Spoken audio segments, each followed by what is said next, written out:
할렐루야. 오늘도 또 주님 은혜 안에 계시는 사랑하는 우리 모든 믿음의 형제 자매들, 그리고 또 복미도 동맹군들, 그리고 또 이 어려운 때를 지나면서 어려움 중에 또 계시는 여러 환우들이나 또 가족들, 또 그 일에 관계된 많은 또 섬기며 수고하는 의료진들과 그리고 정책 담당하시는 분들, 여러 부분과 여러 모양의 수고하신 분들에게 오늘도 변함없이 또 끊임없이 하나님의 은혜와 위로와 새로운 힘을 주시기를 주님의 이름으로 간절히 기도합니다.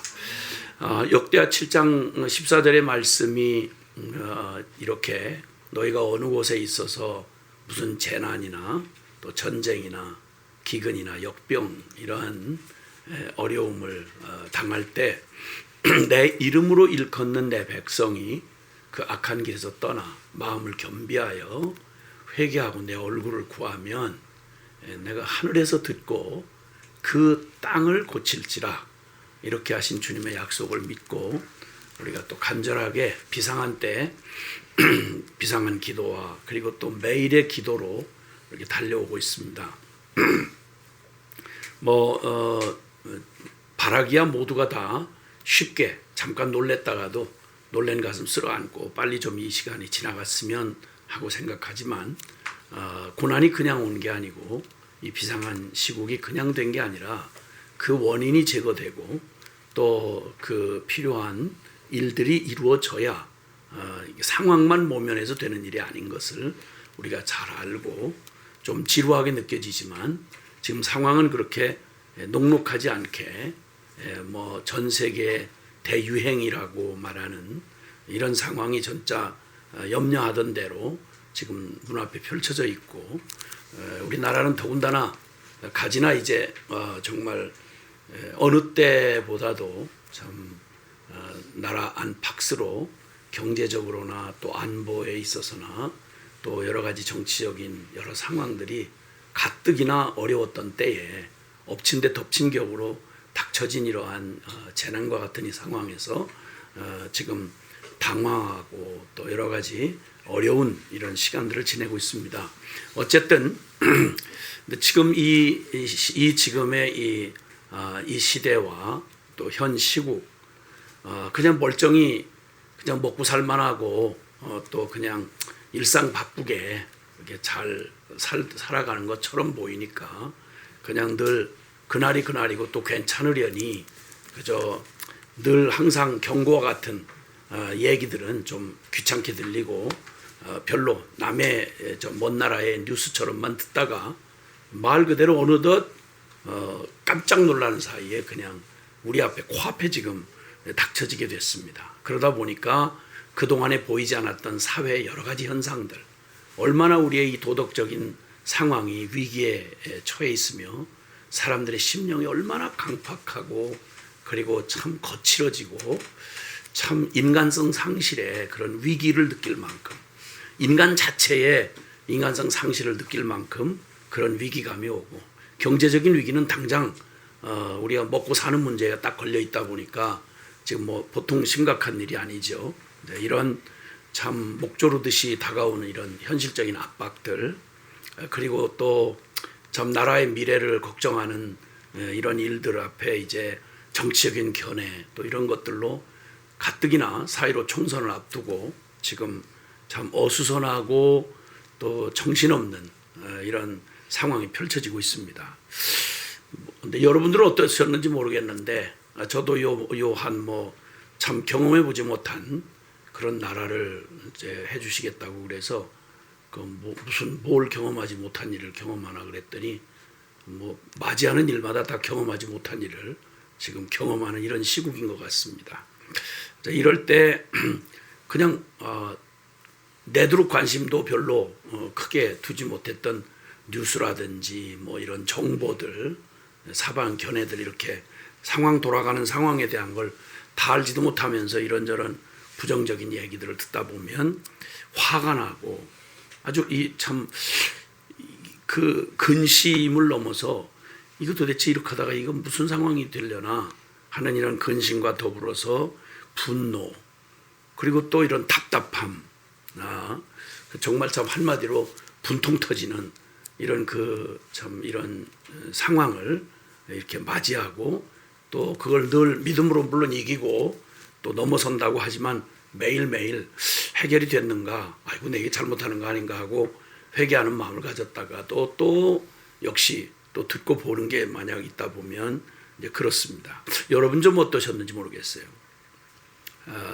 그런 참 이런 상황들에 대한 그런 뭐 정의감이라고까지는 할 수 없지만 어쨌든 일단 참 답답하고 화가 나고 그리고 그냥 참 분통이 터지는 이런 참 마음에 그런 거 있지는 혹시 않으십니까?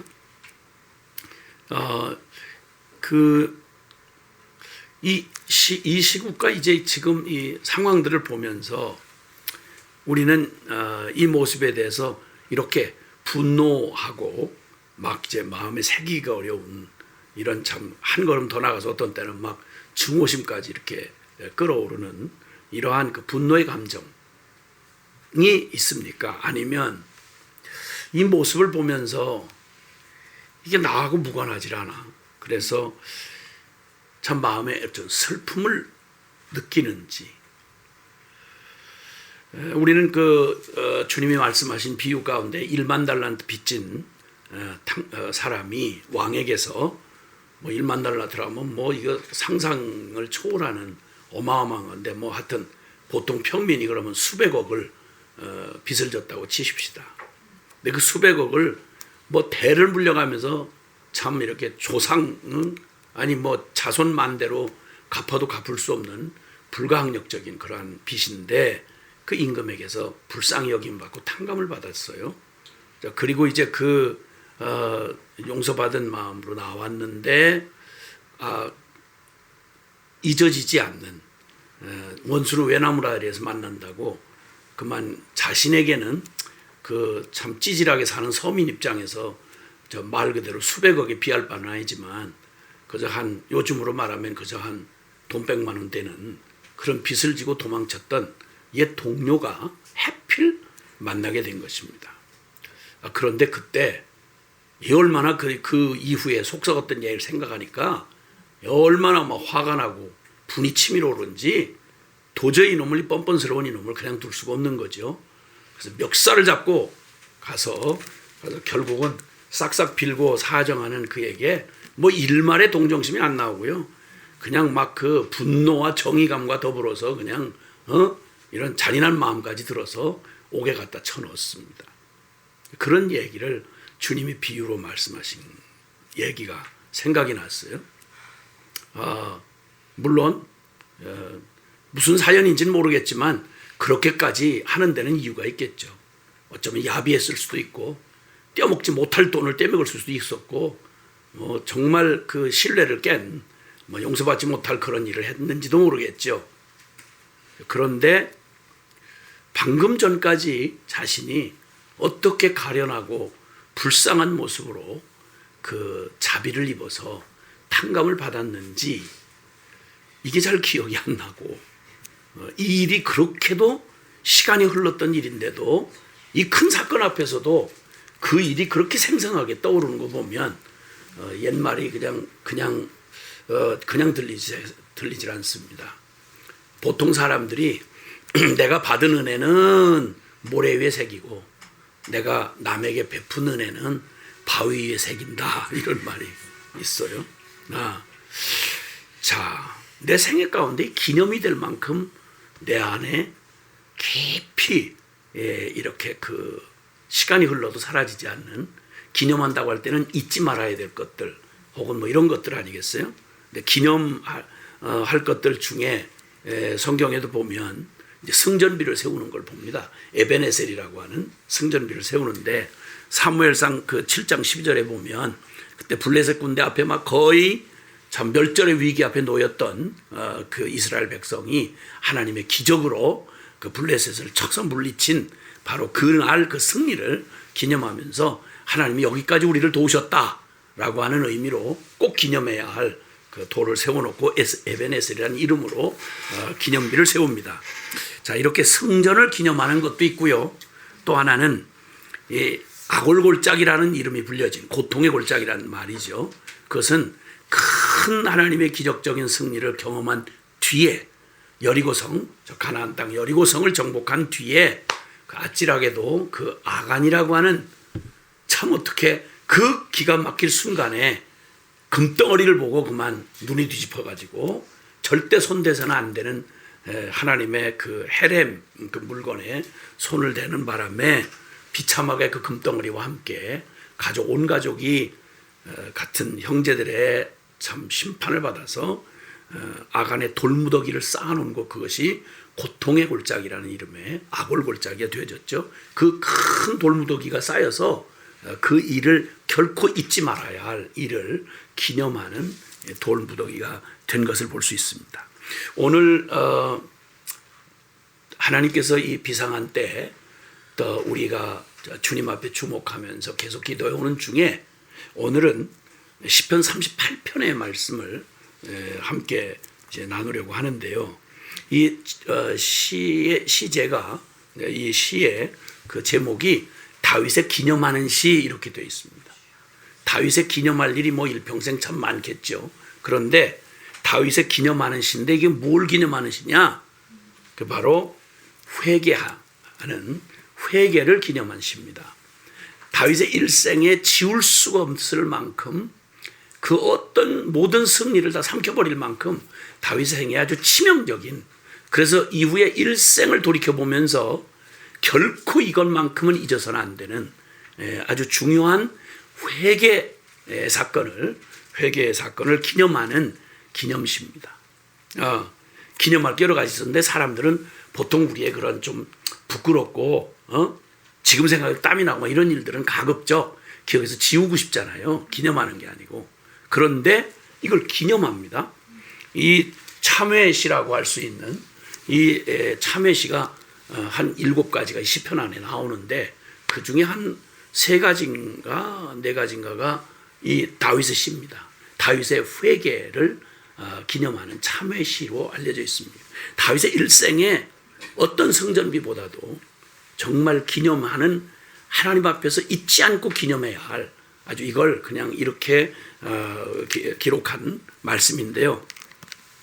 이 다윗의 이 회개, 참회를 기념하는 이 시는 이렇게 끝이 돼 있습니다. 하나님이여 나를 버리지 마소서. 21절과 22절에 보면 속히 나를 도우소서. 주 나의 구원이시여. 나를 버리지 마소서. 나를 속히 도우소서. 회개를 하나님, 살아계신 하나님 앞에 생명 걸고 회개를 하고 그 매달렸던 다윗의 고백이 그냥 생생하게 묻어나는 고백입니다. 외침입니다. 하나님이여 나를 버리지 마소서. 주여 나를 속히 도우소서. 자, 이 시편 38편은 1절에 여호와여 주의 노하심으로 나를 책망하지 마시고 주의 분노하심으로 나를 징계하지 마소서. 그리고 그는 이 말 속에는 하나님 나를 버리지 마소서 하는 말이 담겨져 있습니다. 왜냐하면 주님이 마냥 내 죄값대로 주님이 그 공의의 진노대로 나를 그냥 책망하시되 그 진노대로 나를 만약에 공의의 예외 없는 공의로 나를 하셨더라면 나는 아야 남을 게 없습니다. 난 끝입니다. 그러니까 주님 책망을 하시더라도 주의 진노로 하지 마시고 그 진노 중에라도 긍휼을 잊지 마소서. 라는 의미의 고백으로 이제 시작이 됩니다. 자, 그런데 여기서 17절에서 18절을 보면 내가 넘어지게 되었고 나의 근심이 항상 내 앞에 있사오니 내 죄악을 아뢰고 내 죄를 슬퍼함이니이다.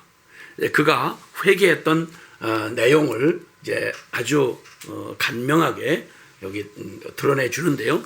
회개란 이런 것입니다. 회개란 내가 넘어지게 되었습니다. 시인하는 거예요. 제가 죄 졌어요 이 말이에요. 맞아요. 그 죽일 죄를 제가 지었어요. 저 넘어진 놈이에요. 이 말입니다. 그 다음에 나의 근심이 항상 내 앞에 있사오니 그 죄의 결과로 지금 그 이후의 삶의 여정에서 일어나는 수많은 위기 내지는 비상, 한때라고 말할 수 있는 그 위기들 그리고 그 모든 고통 이런 것들이 무관하지 않은 거예요. 나의 근심이 항상 내 앞에 있습니다. 고통을 당하고 어려움을 당할 때마다 하나님 내 죄값입니다. 그는 그게 하나님의 징계임을 깨닫고 받아들이는 거예요.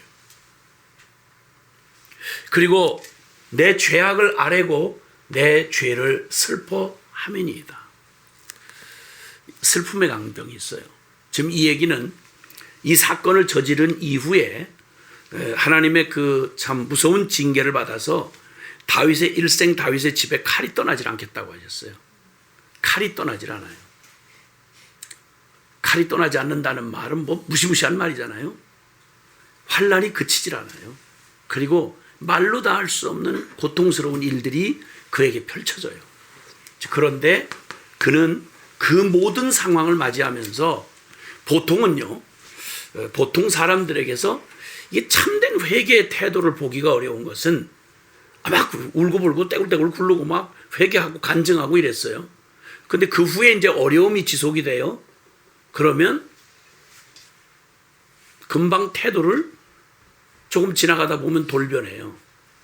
아무리 물론 내가 죄를 지은 건 사실이지만 이거 너무 하시는 거 아니에요?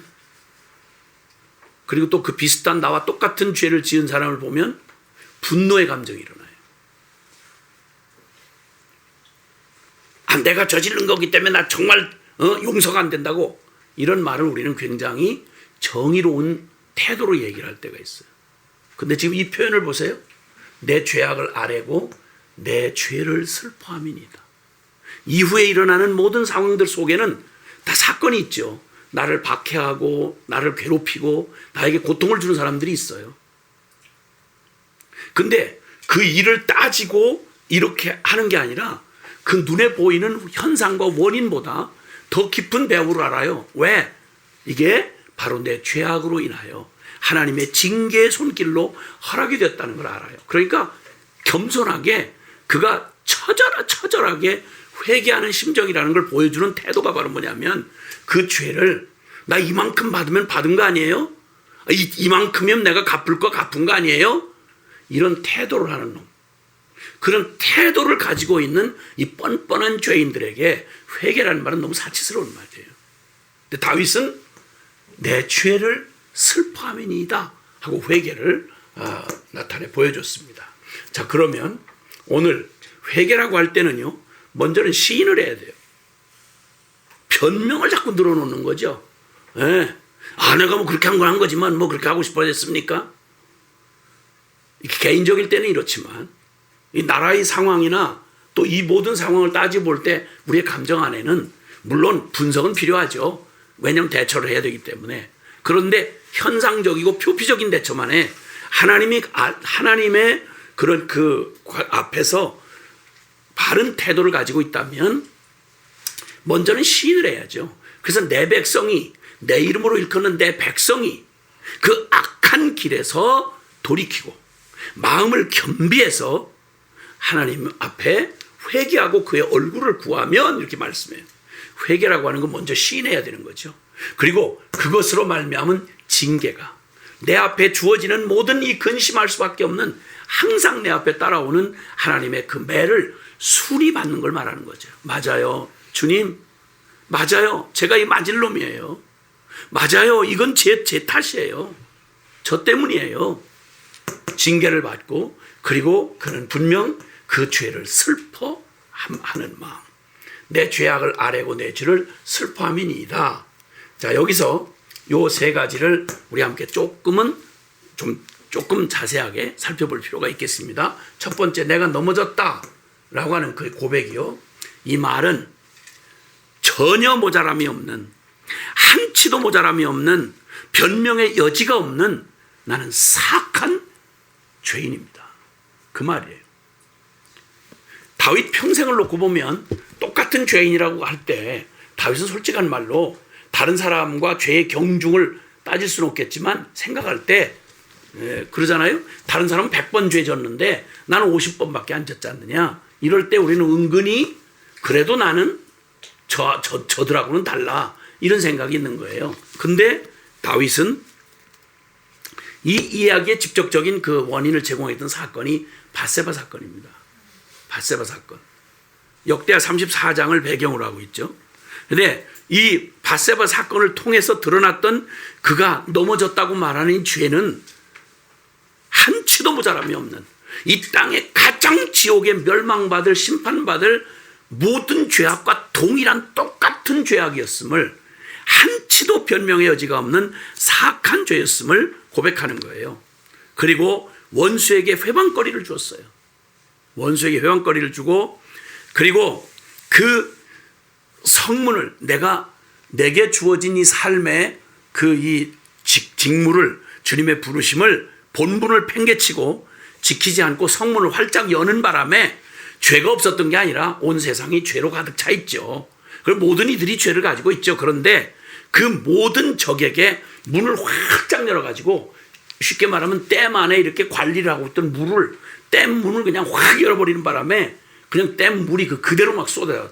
터진 댐처럼 그렇게 터져 나오도록 적에게 빌미를 주고 회방거리를 주고 이 땅에 죄가 가득하도록 만든 원인이 바로 저였습니다. 라고 하는 고백입니다. 내가 넘어졌다는 얘기는 바로 그겁니다. 사무엘하 11장 에서 보면 2절에서 27절까지 보면 그 내용이 아주 적나라하게 그 다윗의 저지른 죄가 적나라하게 기록이 되어 있습니다. 다 시간 관계상 살펴볼 수가 없는데요. 2절에서부터 보면 2절에 그 벌거벗고 목욕하는 여자를 보고 이렇게 말합니다. 보고 밧세바를 보았다 그래요.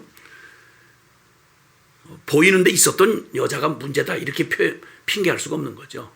먹이를 찾는 짐승처럼 늦게 자고 일어나서 왕궁 위를 거닐면서 여기 두리번 찾았던 거예요. 요즘에 인터넷 서치하고 돌아다니는 것처럼. 혹시나 이런 거 없나 싶어서 두리번거리면서 찾는 것처럼 2절은 보고 3절은 나중엔 알아보라 그러는데 남의 충직한 자기 신하예요. 충신이 충신. 우리야. 햇사람 우리야의 아내라는 걸 알아요. 남의 부인인 줄을 알고도 4절에 동침을 해요. 저질렀죠. 6절에 그리고 나중에는 은폐를 시도를 해요. 아주 정확하게 시편 1편의 악인의 꾀, 죄인의 길, 오만한 자의 자리 요 모든 죄의 요소를 고스란히 가진 게 다윗이라고 하는 성분 다윗에게서 나타난 죄의 속성 하나도 차이가 없어요. 6절에 은폐를 시도하고요. 11절에 우리아를 전쟁터에서 불러들여서 은폐를 시도합니다. 은폐를 시도하는데 우리아가 충정어린 고백을 해요. 너 특별 휴가를 줬으니까 내 집에 가서 아내하고 오늘 동침해라. 그러니까 이 사람이 너무도 당연히 충성스러운 이 전장의 장군으로서 아주 당연한 말을 하죠. 왕이요. 제 동료들이 지금 전장터에서 피를 흘리며 싸우고 있는데 제가 어떻게 왕의 은덕을 입었다고 제가 감히 그렇게 하겠습니까? 그렇게 못합니다. 저 여기서 함께 여기서 저 신하들하고 같이 여기서 집에 가지 않겠습니다. 사실은 인간이었다면 기본적인 인간이라면 다윗의 기본적인 양심을 흔드시는 양심을 자극하는 하나님의 경종이었죠. 그런데 양심도 작동을 안 해요. 양심도 작동을 안 하고 14절에 회개치 않고 오히려 거꾸로 저 꼴통 같은 놈을 저 골치 아프네 저 꼴통 같은 놈을 죽도록 해야 되겠다 해서 살인 교사를 합니다. 알아서 그 기계적인 충성을 하는 요압 장군에게 야 알아서 좀 골치 아픈데 얘 아주 또라이 같은 애구나. 알아서 좀 정리 좀 해. 천하의 다윗이 이런 일을 할 수 있다. 이거 다윗 제정신 아니에요. 완전히 회개치 않고 살인 교사를 합니다. 주님의 그 경종을 받고도요. 그리고 21절에 자기의 사랑하는 그 충성된 충신을 개처럼 죽게 합니다. 개죽음 당하게 하는 거죠. 이방인의 손에 맞아 죽도록 일부러 그렇게 살인하게 됩니다. 죄인의 길을 그대로 가고 있습니다. 25절에 그 뻔뻔함, 나중에 그가 죽었다는 통보를 은근히 요압을 통해서 들려주니까 저게 무기라는 건 뭐 이 사람 저 사람 가리고 하는 게 아니야. 그럴 수도 있는 거지. 이 뻔뻔하기 짝이 없는 자기 합리화를 합니다. 27절에 죽고 난 다음에 우리아가 장례를 하고 얼마 지나지 않아서 어떻게 이런 일이 가능할까 싶은데 정말 철면피 같은 모습으로 그 밧세바라는 그 부인을 데려다가, 부인이 여럿 많았어요. 다윗에게.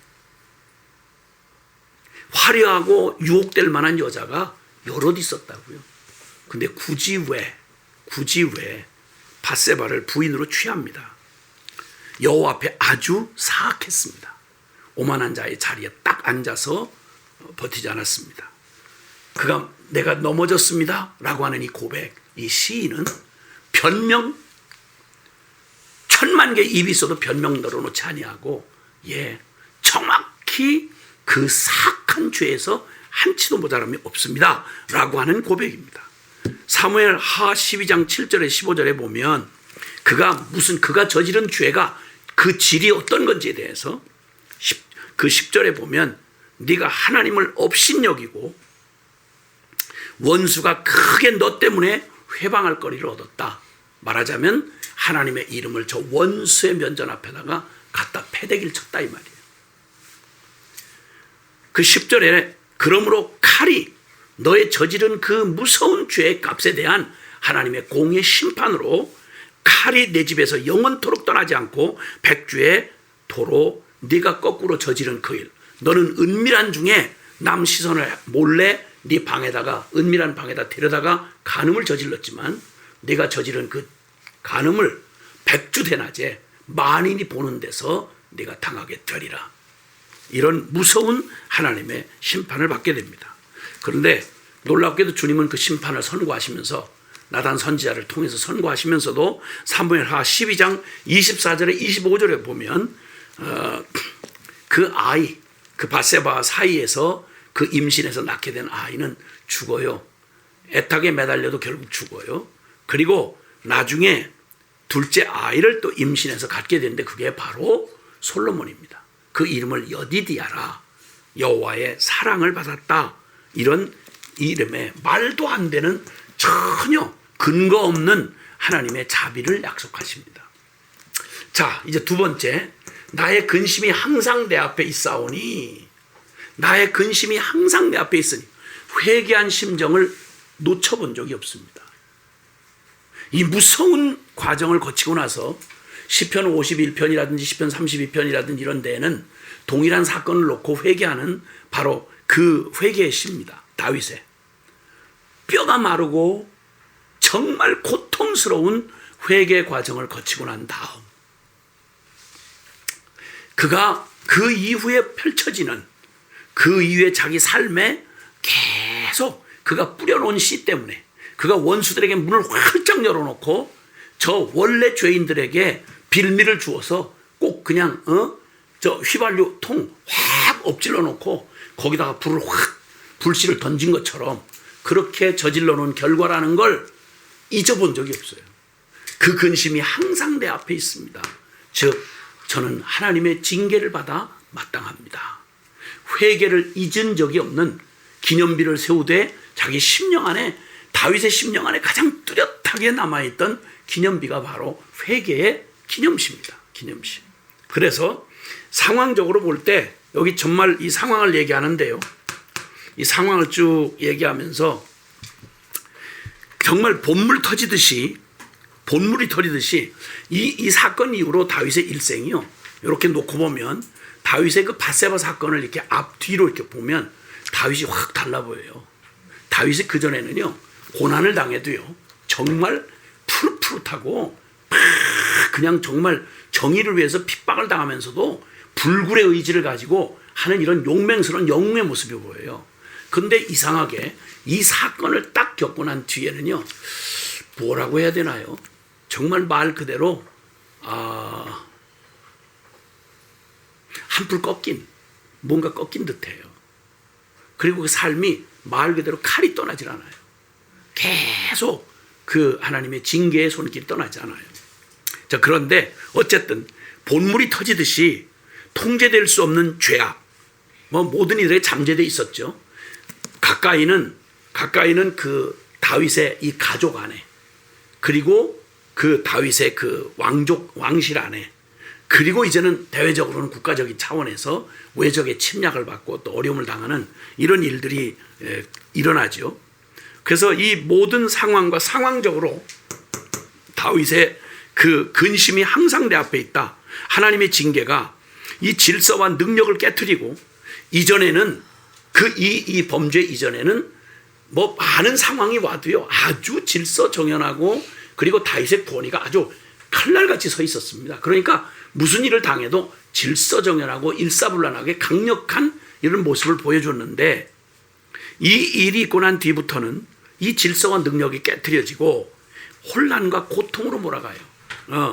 그리고 아시겠지만 여러분, 암논과 다말의 그 암논 왕자 중에 그 근친 상간이 일어나잖아요. 상간이 아니죠. 근친, 말하자면 강간이 일어나죠. 강간.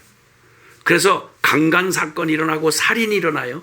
그래서 그걸 분노하고 못 참는 압살롬이 암논을 죽여버려요. 존속 살인이 벌어지죠. 어디서 그냥 막 가는 어디서 일어날 일이 다윗이라고 하는 이 가문 안에 일어나요. 왕실 안에서. 그리고 압살롬이 도망을 갑니다. 망명을 가요. 그러니까 아버지와 자식 간에 이렇게 되죠. 이를 갈고 도끼를 품었던 압살롬이 반역을 시도하고, 오직 다윗을 이렇게도 추앙하던 백성들의 마음이 갈라지기 시작합니다. 그의 충성스러웠던 신하들도 갈라지기 시작합니다. 드디어 반역의 무리를 짓고, 그리고 입에다가 표현할 수가 없는 이 폐륜화적인 그런 그 악독한 일들이 벌어집니다. 자식이 애비를 반란해서 일어나고, 그리고 충성스러웠던 신하들이 다윗을 향하여 칼을 드는 이 기가 막힌 희대의 일들이 벌어집니다. 아주 극악무도한 강포가 벌어지고요. 그리고 압살롬의 죽음은 무엇보다도 다윗의 아픔이 그대로 연결된 이 밧세바의 범죄 사건 이후에 곧바로 진짜 말 그대로 그에게 주어진 무서운 징계였거든요. 그래서 결국은 그가 그 비참한 죽음이 다윗의 고통을 얼마나 무섭게 고통으로 몰아갔는지 몰라요. 그리고 왕의 권위는 추락됐죠. 이미 반란을 한번 겪었기 때문에. 요압이 그때부터 장군 요압이 다윗 말을 씨도 안 맥히는 거예요. 세력을 딱 가지고. 이런 일들, 그리고 그 시므이의 저주, 무비보셋에게 그 베풀었던 은혜가 다 반감이 되도록 그저 시바라고 하는 놈한테 속아서 분별력이 이렇게 뛰어나던 다윗이 그 이후로는 이렇게 제대로 되는 일이 별로 없어요. 쉽게 안 가요. 자, 이런 상황과 이 상황을 이 육신에 당한 질병, 이 몸으로 겪는 질병과 함께 묘사를 하고 표현하는 말이 오늘 성경에 쭉 이렇게 나와 있습니다. 그게 얼마나 고통이었으며 얼마나 혼돈이었는지. 여러분, 보통 우리가 표현할 때 고통을 체감하는 것 중에 자기 몸뚱이 아픈 것보다 더한 건 없잖아요. 그러니까 무슨 상황이 어려워도 막 골치 아파요. 골치가 아프다는 얘기예요. 그러니까 상황이 어려운 걸 머리가 아프다고 표현을 하고, 그냥 상황 자체가 너무너무 힘들고 속이 상하고 이러는 걸 뼈를 깎는 고통이다. 이렇게 뼈가 깎는 건 아닌데 뼈를 깎는 고통이다. 이렇게 표현을 하잖아요. 이것처럼 뼈를 깎는 아픔과 고통을 몸으로 여기 표현을 하는데, 다윗이 진짜 이런 죽을 병을 알았는지를 모르겠지만 그냥 기록은 별로 없어요. 근데 이걸 보면 이 상황을 함께 이 질병으로 다 질병당한 몸의 고통과 함께 표현하는 걸 보면, 그가 어떤 항상 근심이 내 앞에 있다고 하던 그 징계가 얼마나 혹독했는지를 보여주는 것입니다. 2절에 보면, 2절에 그 양심은, 3절에 살은 성한 곳이 없고 뼈는 평안이 없습니다. 4절에 머리는 무거운 짐을 진 것과 같이 고통이 떠나질 않습니다. 5절에 상처마다, 그 다음에 6절에 너무 아파서 심히 구부러졌고 종일 슬픔으로 지냅니다. 7절에 허리에는 열기가 가득하고 내 살은 성한 곳이 없습니다. 10절에 기력은 소진되고 눈빛도 떠났습니다. 그러니까 온 몸을 다 표현하면서 얘기하는 성한 데가 없다는 거예요. 양심은 사건이 터질 때마다 2절의 표현을 보면 주의 화살이, 하나님이 그냥 그 양심을 향해서 막 찌르시는 그 주님의 화살이 나를 찌르고 주의 손이 나를 심히 누르나이다. 화살 맞은 것처럼, 심장에 화살을 맞은 것처럼 주님의 손이 그냥 어마어마한 힘이, 그냥 압도적인 힘이 나를 찍어 누르듯이 그냥 그 양심에 당하는 고통을 그렇게 표현합니다. 사건이 터질 때마다 저건 내 죄 때문인데, 저건 내 죄 때문인데, 사건이 터질 때마다. 암논의 죽은 소식을 들을 때, 다말의 강간 사건을 들을 때, 내가 저지른 죄악인데, 내가 저놈 죽였네. 고통스러워. 살은 성한 곳이 없고 뼈는 평안한 곳이 없고 평안치 않다. 네, 몸으로 말할 때 뼈는 기둥이잖아요. 집으로 표현하면 기둥.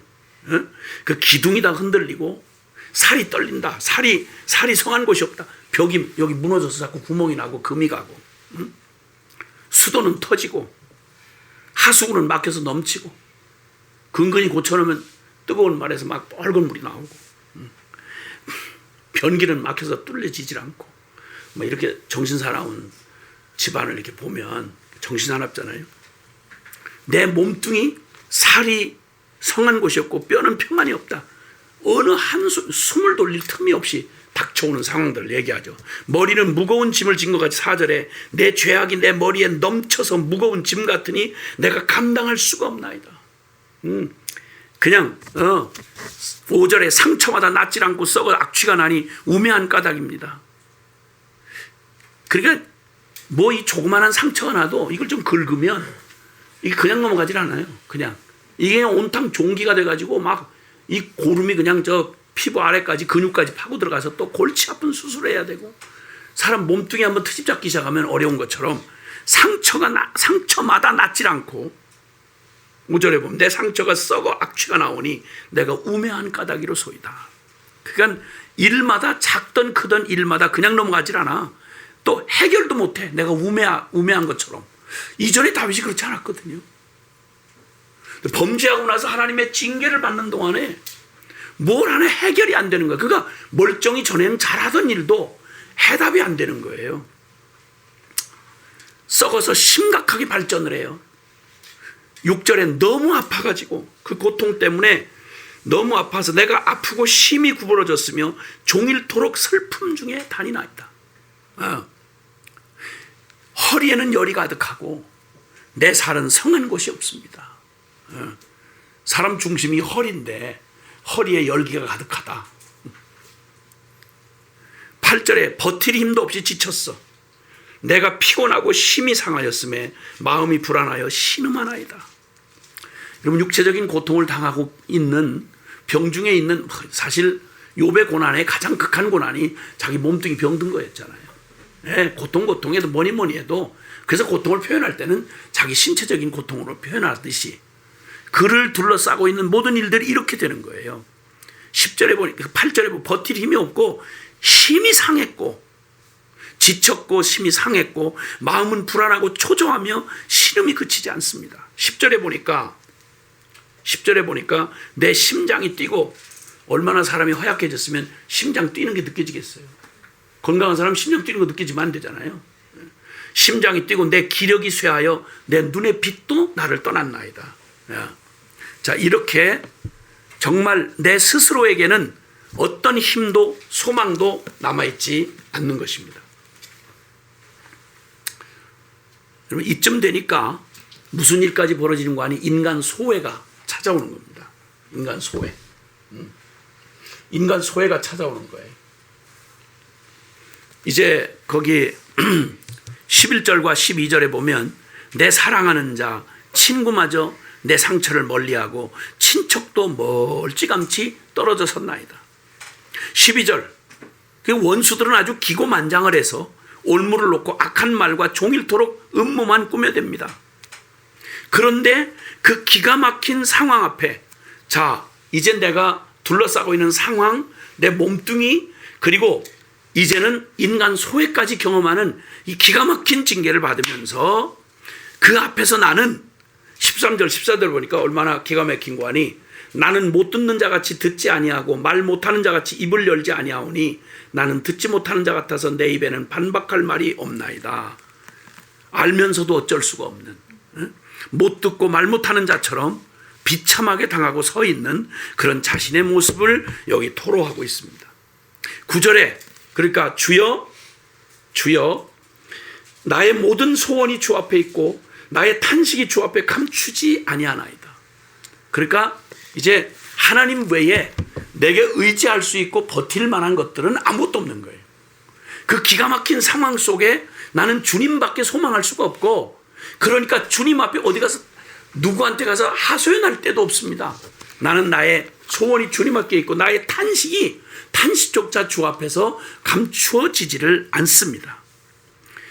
그 기가 막힌 절망 속에서 더욱 두려움을 더 두렵게 하는 건 뭐냐? 16절에 보니까 내가 말하기를 두렵건대 그들이 나 때문에, 그가 두려워하는 게 뭐냐면 내 두렵건대 그들이 나 때문에, 저 불의하고 부당하고 악한 사람들이 나 때문에 기뻐하고, 내가 누구지요? 한때 주님을 사랑한 사람이었어요. 그리고 지금 비록 죄를 짓고 비참하지만 나 지금 여전히 성도예요. 하나님의 이름을 가지고 있는 사람이라고요. 그런데 내가 두려워하는 건 내가 내 죄값 때문에 내가 탄식하고 고통을 당하는 것까지는 뭐 그렇다 치더라도 나 때문에, 내가 워낙 주님을 표방하고 내가 워낙 주님을 높이며 살았던 사람이기 때문에 내가 저지른, 교회가 저지른 죄 때문에 두려운 건 바로 뭐냐면, 아니 잘못한 것만큼 매 맞겠죠. 어려움 당하겠죠. 근데 문제는 두려운 것은 원수들이 이 기회에 그들이 말하기를 그들이 나 때문에 기뻐하며 내가 실족할 때에 나를 향하여 스스로 교만할까나이다. 하나님 없다. 네 하나님이 어딨냐? 하나님의 이름을 조롱하고 하나님 없다고 확신하며 스스로 그들이 교만할까? 그게 두렵습니다. 하나님의 이름과 하나님 이 세상을 사랑해서 구원하시려는 하나님의 일을 가로막은 게 더욱 내가 두려워하는 일입니다 하고, 이제 드디어 마지막 이제 그가 회개를 합니다. 앞서 죄를 시인하고 나 넘어졌습니다. 그리고 다윗의 죄가 얼마나 본질적으로 한치도 모자람이 없는 완전한 죄인지 변명 따위를 늘어놓지 아니하고 그 죄가 어떤 죄인지를 시인합니다. 그리고 그 죄는 너무너무 악랄하게 드러났어요. 지옥에 떨어질 어떤 죄하고 한치의 차이가 없는 겁니다. 교회가 지었기 때문에 그 죄가 덜한 죄다 이럴 수 없는 거예요. 대단히 유명한 성직자가 죄를 지었기 때문에, 기독교의 굉장한 공로를 쌓은 유명인이 죄를 지었기 때문에 그냥 그 죄 질이 A등급, B등급, C등급 그렇게 말할 때 등급을 매길 수 있는 따위가 아니라는 거예요. 다윗이 죄를 지었기 때문에 다윗도 인간인데 뭐 그런 죄 지을 수 있지 않습니까? 무슨 얼어 돌아가실 얘기야? 오히려 더욱 사악한 거죠. 이걸 인정한 거예요. 그리고 거기에 너무도 마땅하게 하나님의 징계를, 이렇게 혹독한 징계를 지나면서 이거 너무 하시는 거 아닙니까? 어찌하여 이러십니까? 이런 태도를 이만큼도 안 하고, 또 이 고통을 주는 다른 사람들을 향한 분노하는 감정이 안 보여요. 슬퍼 보이는 거예요. 내가 저 빌미를 내가 주었습니다. 내가 저 본물을 내가 터뜨렸습니다.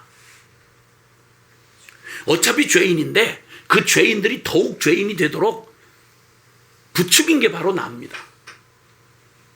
그러면 우리 지금 이때를 보는 우리의 마음 가운데는 어떠해야 될까요? 처음 물었습니다. 현 시국을 보면서, 이 시대를 보면서 우리 분노가 일어나지 않습니까?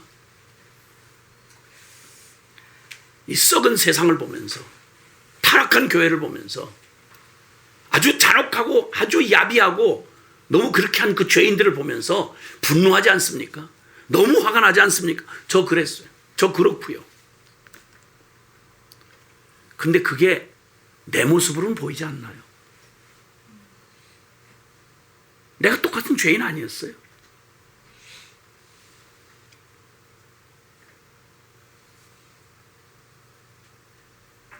다윗은 슬펐다고 얘기해요.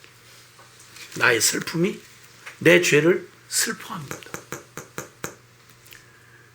1만 달란트 탕감받은 자의 그 당당한 정의감, 그 굉장한 분노, 이걸 찾아볼 수가 없고 회개하는 사람의 심령 안에는 슬픔이 있는 거예요. 왜냐하면 그게 바로 내 모습이니까. 걱정이 되는 건 나 때문에 주님의 이름이 모욕을 당하는, 이게 걱정이 두려운 거예요. 그래서 회개를 합니다. 17절 18절에 내가 넘어지게 되었고 나의 근심이 항상 내 앞에 있사오니 내 죄악을 아뢰고 내 죄를 슬퍼함이니이다. 회개를 합니다.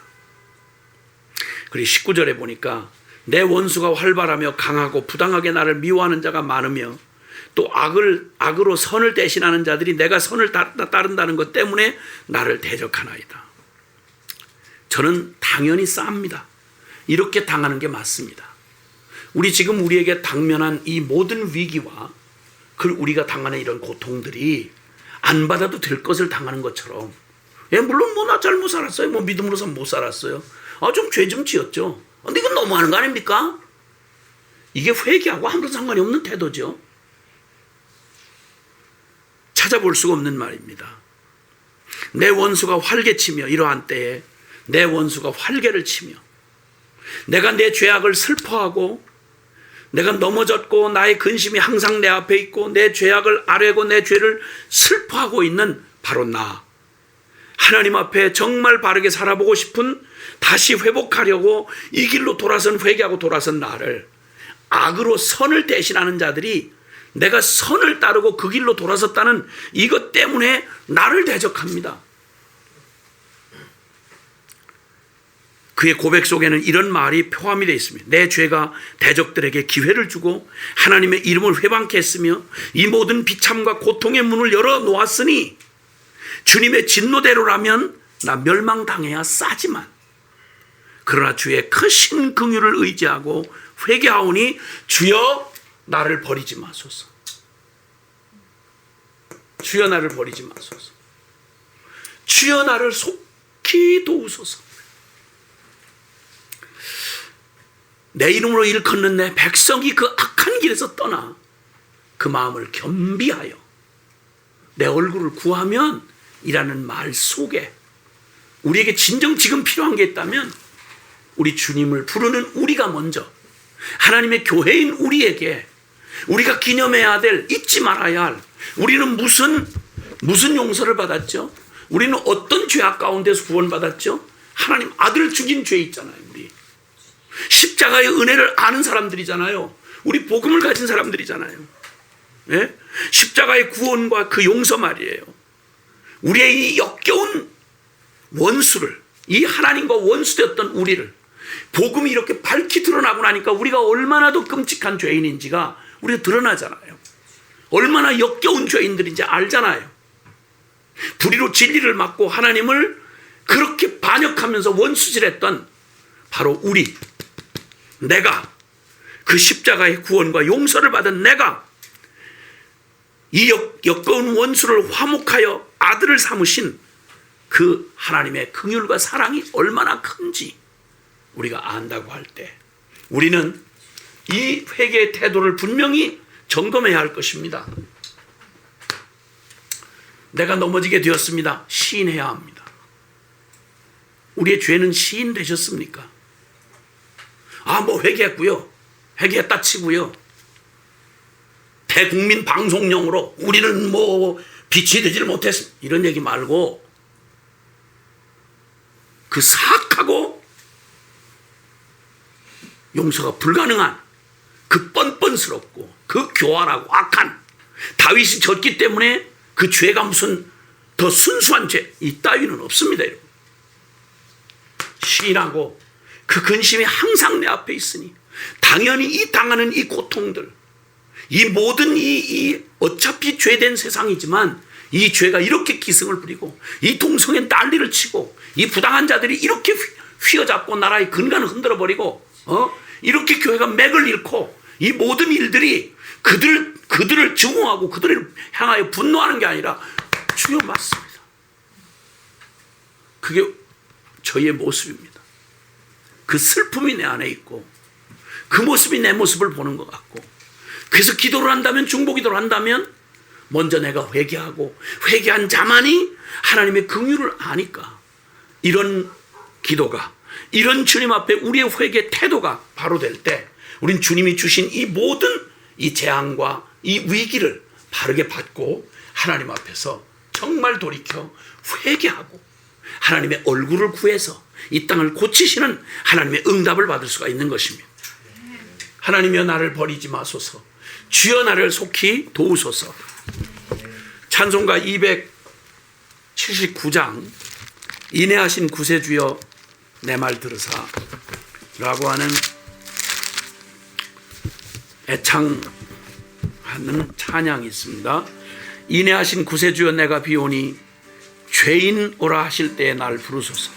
주여 주여 내가 비오니 죄인 오라 하실 때에 날 부르소서.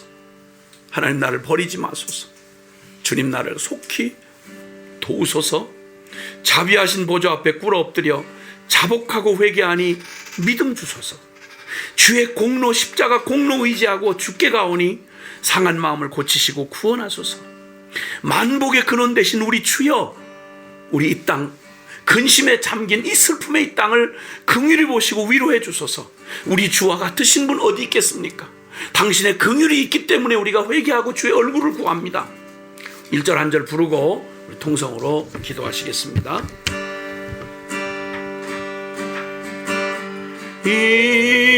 인애하신 구세주여 내가 비오니 죄인 오라 하실 때에 날 부르소서. 주여 주여 내가 비오니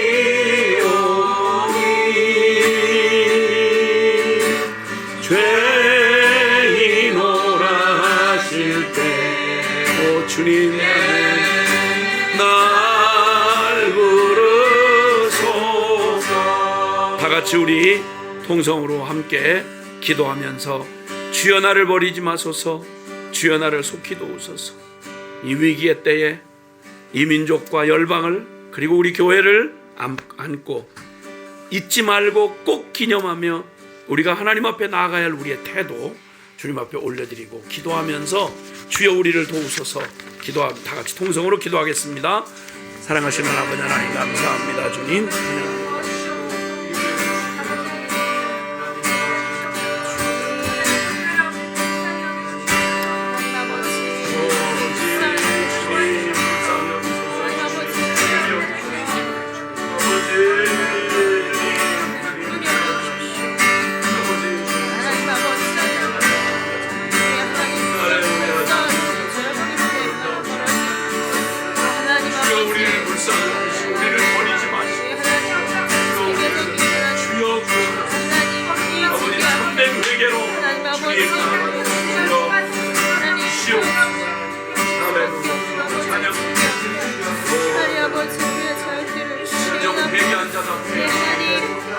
하나님 앞에 회개한 자 살아가는 회개해 주시옵소서.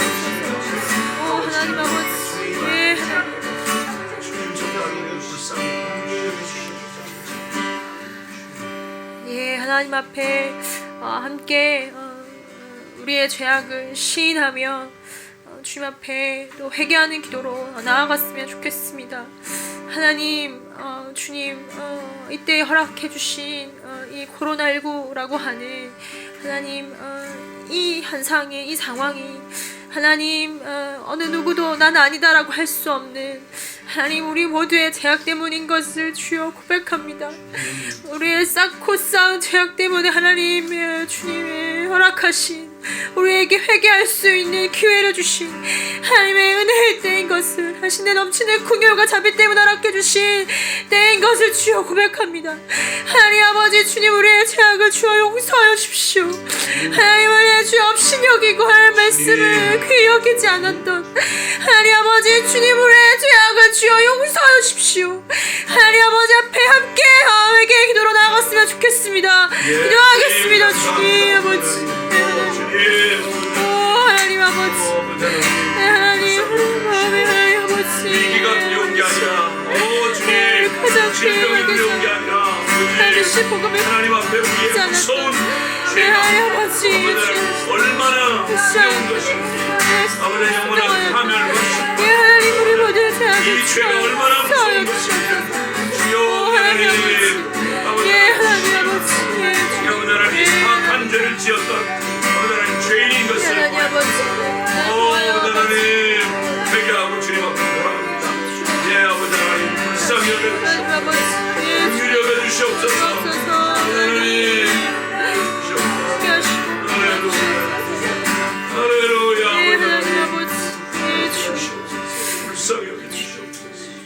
또 함께 기도했으면 좋겠습니다. 하나님 우리의 죄악을 깨닫고 주님께 회개하며 나아갈 뿐만 아니라 하나님 다윗이 기도했던 것처럼 하나님 나를 도와주십시오. 하나님 나를 버리지 마시고 하나님 나를 도와주십시오. 주의 긍휼을 의지하고 주의 약속을 의지하여 기도하오니 하나님 나의 백성이 스스로 겸비하여져서 주님께 돌이키면 내 얼굴을 찾고 구하면 내가 그들의 죄를 사하고 그 땅을 고칠지라. 주 그렇게 약속하여 주신 것처럼 하나님 주의 사랑과 주의 약속을 의지하여 주여 기도하오니 주여 하나님 아버지 우리를 고쳐주시고 하나님 아버지 우리를 용서해 주신 하나님 다시 그 아들 삼아주시는 그 아들의 생명을 주님의 용서받은 자의 은혜를 누리게 하시는 하나님의 은혜를 찬송하는 자들로 그렇게 서게 해주시오라고 또 함께 기도하며 나아갔으면 좋겠습니다. 오 주 아버지 나의 경비하여 내게 기도하며 나의 얼굴을 구하여서 그 악한 길을 떠나면 내가 하늘에서 듣고 그들의 죄를 사하고 그 땅을 고칠지라. 말씀하여 주신 주님 우리를 도와주십시오. 하나님 아버지 우리를 살펴주십시오. 하나님 아버지 우리를 살펴주십시오. 하나님 아버지 하나님 주님 아버지 모든 죄악을 주의 이름을 위하여 하나님 아버지 주님 우리를 영혼을 아버지 다시 한번 하나님 아버지 주님 십자가의 복음으로 영혼을 시키시고 살려주옵소서. 주 아버지 주님 우리에게 때를 내 몸에 하는 것이 아니라 하나님 아버지 진짜 하나님 아버지 이루어져야 할 다시 앞에 진짜 회개와 회복이 할 수 있도록 주여 하나님 아버지 일하여 주시옵소서. 하나님 아버지 우리를 새롭게 하여 주시옵소서. 하나님 아버지 주님 하나님 주님 주님 아버지 하나님 주님 사랑하는 하나님 아버지 하나님이 위기의 때를 맞아 하나님 우리의 마음이 하나님 가난해질 수밖에 없는 겸비해질 수밖에 없는 이때를 주님 허락하여 주시고 하나님 아버지 그 죄 앞에 나아갔을 그때에 하나님 어떠한 죄악을 저질렀는지 변명할 수 없도록 우리로 깨닫게 하시는 주님 감사합니다. 하나님 아버지 주님 우리 모두의 죄악입니다. 하나님 다른 누구 손가락질 할 것 없는 하나님 아버지 우리의 죄악입니다. 주여 용서하여 주시고 하나님 아버지 우리를 새롭게 하여 주옵소서. 하나님 아버지 오직 하나님만 경외하고 하나님 아버지 오직 십자가의 복음만 자랑하는 하나님 아버지 그러한 교회들로 주님 새롭게 하나님 아버지 주님께 잃어버린 예배를 회복하며 온전한 예배를 드리는 아버지 교회로 새롭게 해주시기를 주 앞에 간구합니다. 주님 그냥 위기만 오면 되는 것이 아닌 진정한 당신을 향한 아버지 예배가 회복되어지도록 하나님 아버지 주님 우리를 새롭게 해주실 주님을 기대합니다. 하나님 주의 넘치는 긍휼로 하나님 우리를 새롭게 하여 주시고 하나님 아버지 다시 주의 새롭게 하심을 입은 용서함을 입은 당신의 주님 교회가 하나님 아버지 은혜를 마음껏 자랑하며 나아가도록 인도하여 주옵소서. 하나님 아버지 이 은혜의 복음을 죄인을 용서하신 하나님 아버지 죄인에게 베푸신 은혜를 자랑하며 하나님 아버지 주 열방 가운데 하나님 아버지 복음을 선포하는 교회들로 서게 하여 인도하여 주시고 하나님 아버지 예수님이 복음을 듣고 많은 사람들이 옳은 대로 돌아오게 하시는 하나님 놀라운 주의 일을 행하여 주시기를 주 앞에 간구합니다. 하나님 그 일을 이때에 신실하게 이루실 우리 주 예수 그리스도의 이름으로 기도드렸습니다. 아멘.